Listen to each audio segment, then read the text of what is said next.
Assalamualaikum warahmatullahi wabarakatuh. Perkenalkan, nama saya Jidan Asyura Hartana dengan NPM 2024 10715146. Saya dari kelas F4A1 dan pada video kali ini saya akan mempresentasikan tugas mata kuliah OOAD, yaitu perancangan aplikasi perpustakaan kampus untuk Universitas Bhayangkara Jakarta Raya, Bekasi. Presentasi ini itu akan mencakup latar belakang proyek, terus analisis sistem berjalannya, lalu usulannya, dan seluruh diagram perancangan hingga ke dalam prototipe antarmuka yang sudah saya buat.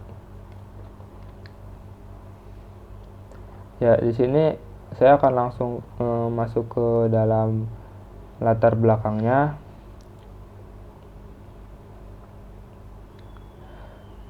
Perpustakaan itu merupakan fasilitas penunjangan akademik yang penting bagi mahasiswa dan dosen dalam mengakses referensi belajar. Namun pengelolaan perpustakaan di kampus kita ini masih dilakukan secara manual, mulai dari pencatatan data buku, pencatatan anggota, hingga ke transaksi peminjaman dan pengembaliannya. Proses manual ini menimbulkan berbagai masalah seperti tingginya resiko kesalahan pencatatan, sulitnya melacak status peminjaman, serta perhitungan denda yang tidak konsisten.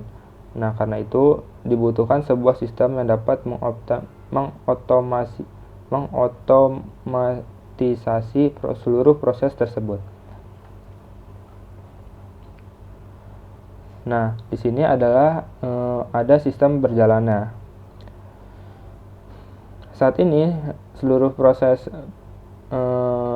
di perpustakaan UBJ ini masih dilakukan secara manual, dan alurnya itu seperti anggota datang ke dalam perpustakaan dan mencari buku secara manual di rak, dan kalau buku ditemuin itu petugas mencatat peminjaman buku itu di buku besar atau di berkas Excel.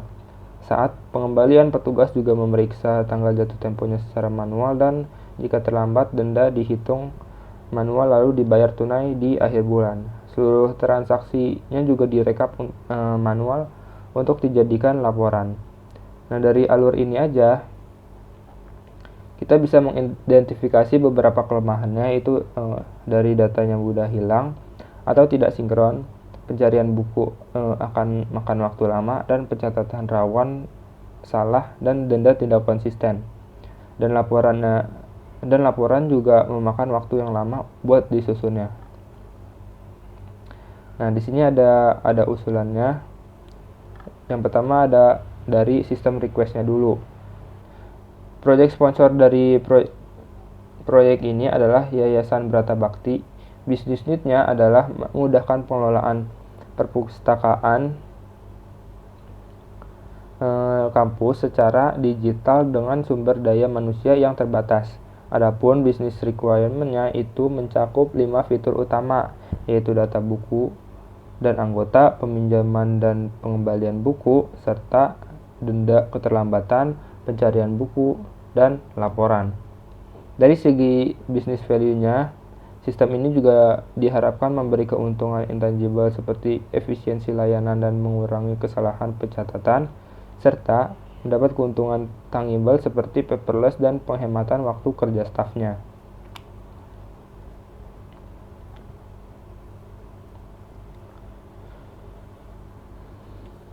Dan kita bahas lagi berdasarkan kelemahan yang sebelumnya.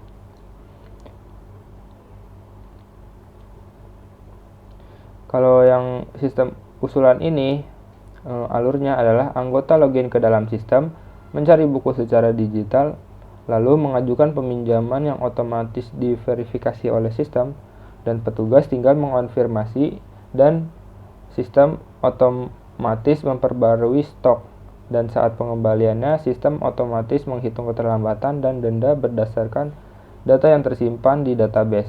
Petugas juga bisa mencetak laporan kapan aja tanpa perlu direkap manual.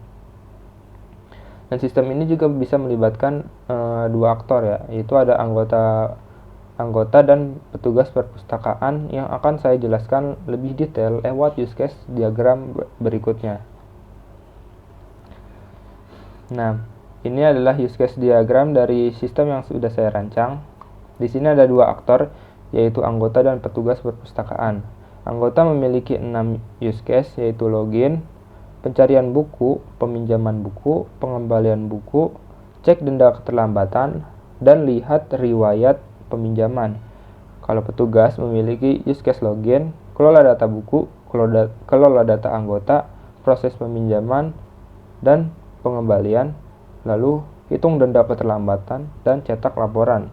Dan di sini juga ada di sini juga ada relasi include, yaitu use case peminjaman buku menginclude verifikasi anggota, dan use case pengembalian buku menginclude hitung denda keterlambatan.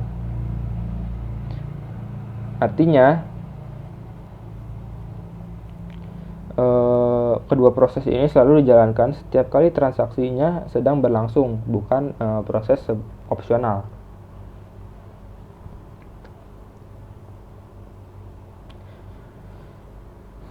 Lalu setiap use case yang ini saya turunkan menjadi activity diagram masing-masing menggunakan swimline yang memisahkan tanggung jawab antara anggota, petugas, dan sistem. Dan di sini saya masuk ke dalam salah satu contohnya aja, yaitu peminjaman buku. Nah, peminjaman buku, alurnya itu dimulai dari login, lalu verifikasi login, terus dicek apakah valid, lalu mencari buku, lalu mengajukan peminjaman, dan lalu sistem melakukan verifikasi anggota dan cek ketersediaan buku. Kalau valid, petugas bakal mengonfirmasi dan sistem memperbarui stok serta mencetak bukti peminjaman. Dan jika nggak valid, sistem bakal menampilkan pesan gagal. Polanya itu sama saya terapkan untuk seluruh use case lainnya, termasuk pengembalian buku sini, dan kelola data buku, kelola data anggota, hitung denda, dan cetak laporan untuk yang petugasnya. Di sini ada login petugas, kelola data buku, kelola data anggota,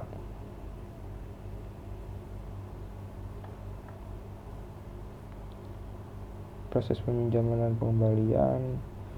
Di sini ada hitung denda keterlambatannya.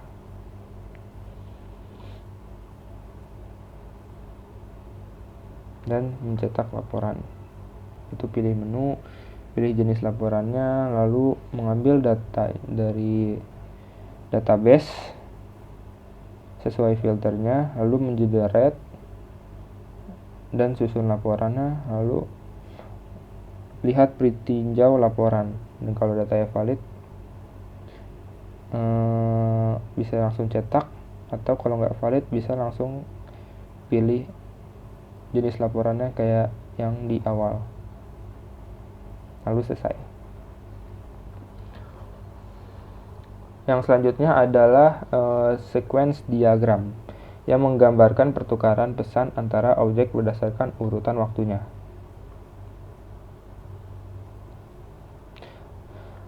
Nah, di sini saya akan ngebawa salah satu contohnya, sequence diagram pengembalian buku.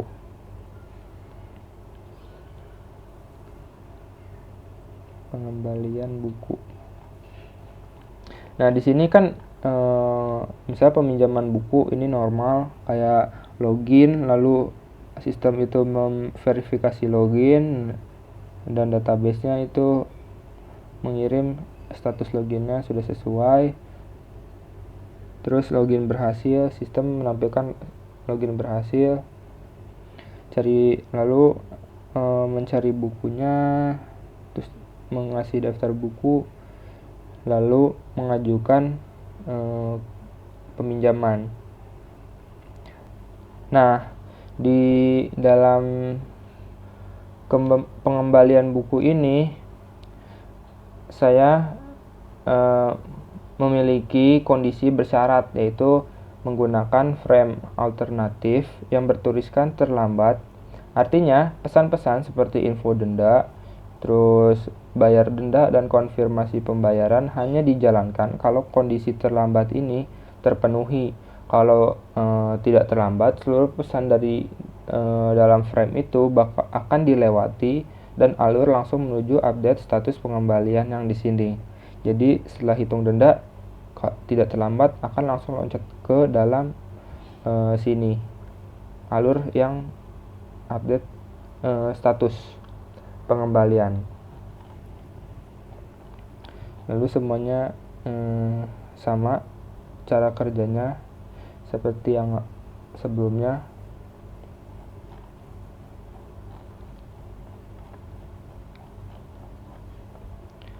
Nah, lalu kita akan masuk ke dalam kelas diagram yang mempresentasikan struktur statis dari keseluruhan sistem.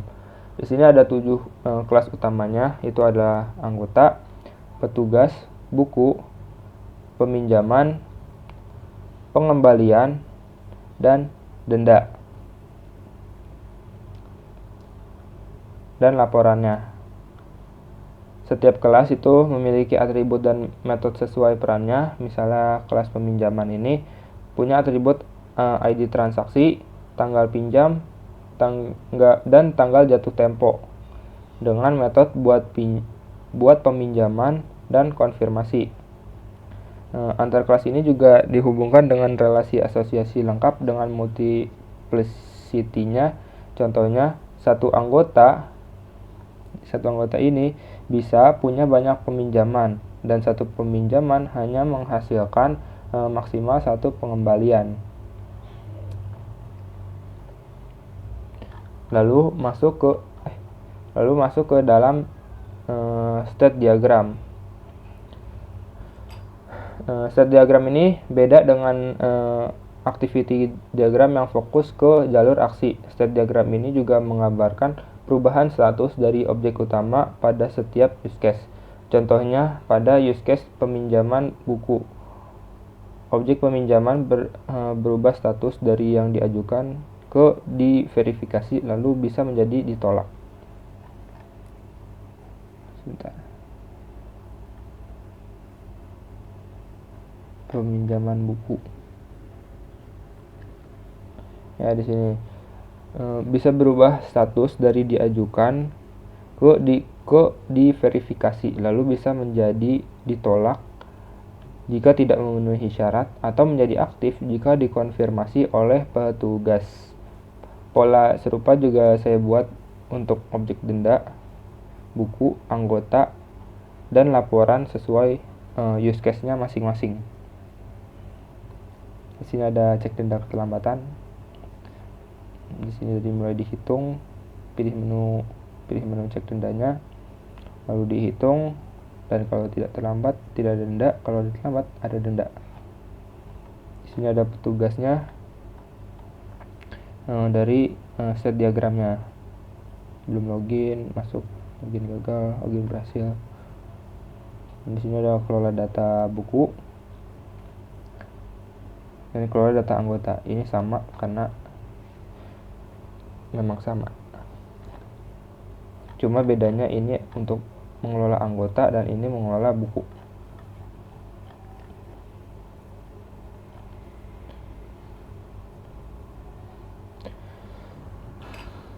Yang selanjutnya saya membuat deployment diagram yang terdiri dari 3 node. Itu ada node browser sebagai sisi kliennya, itu berisi antarmuka untuk anggota dan admin yang terhubung ke application server melalui protokol HTTP, dan application server yang menjalankan sistem informasi perpustakaannya sebagai pusat logika bisnisnya yang terhubung ke node SAM melalui JDBC. SAM ini juga terdiri dari Apache sebagai web servernya dan MySQL sebagai database server yang menyimpan database perpustakaan.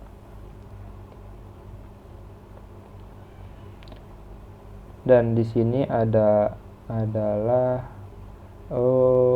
perancangan database-nya untuk IRD dan IRM. Yang pertama ada IRD yang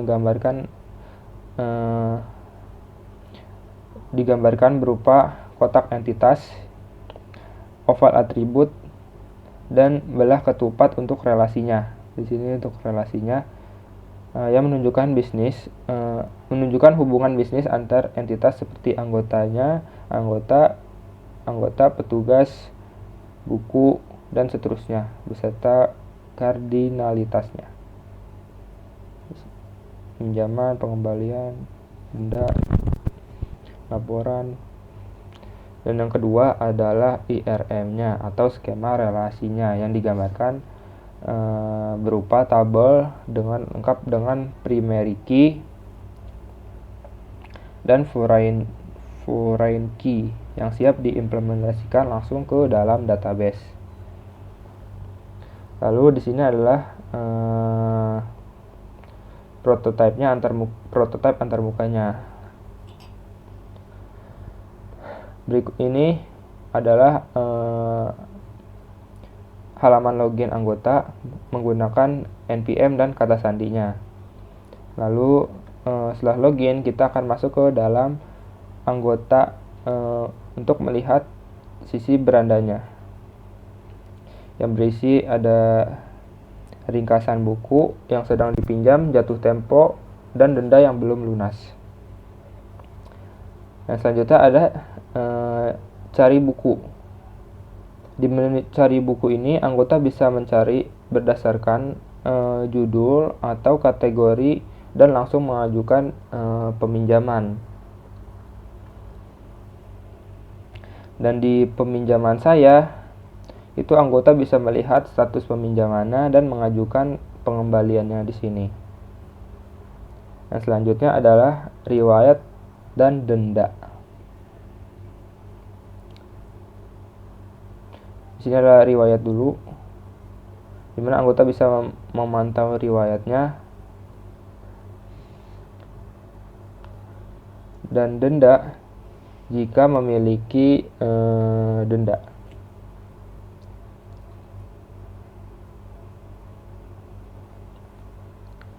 Di sini adalah sisi petugasnya. Di sini adalah petugas sama seperti tadi, ada username dan masukkan passwordnya. Nah, setelah login itu petugas melihat ringkasan seperti total buku, jumlah anggota, dan permintaan yang menunggu dikonfirmasi. Lalu di kelola bukunya ini ada petugas itu bisa menambah, mengubah, dan menghapus data. Ini sama untuk dikelola buku dan dikelola anggota tampilannya. Ini untuk menambah dan ini untuk menambah anggota, ini untuk menambah buku. Dan diubah ini juga sama kayak gini, cuman kayak tambah, cuman di sini dia sudah ada data dari buku dan di anggotanya juga kayak gitu. Lalu tinggal diubah datanya dan bisa berubah datanya setelah selesai.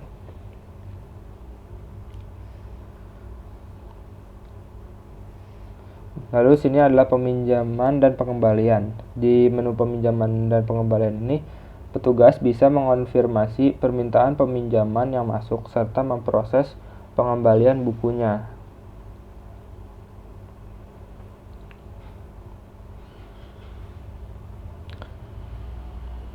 Dan terakhir itu ada menu denda keterlambatan dan cetak laporan. Sini untuk mengkonfirmasi pembayarannya, dan kalau laporannya ini untuk mencetak laporan atau mengenerate laporan berdasarkan jenis dan periodenya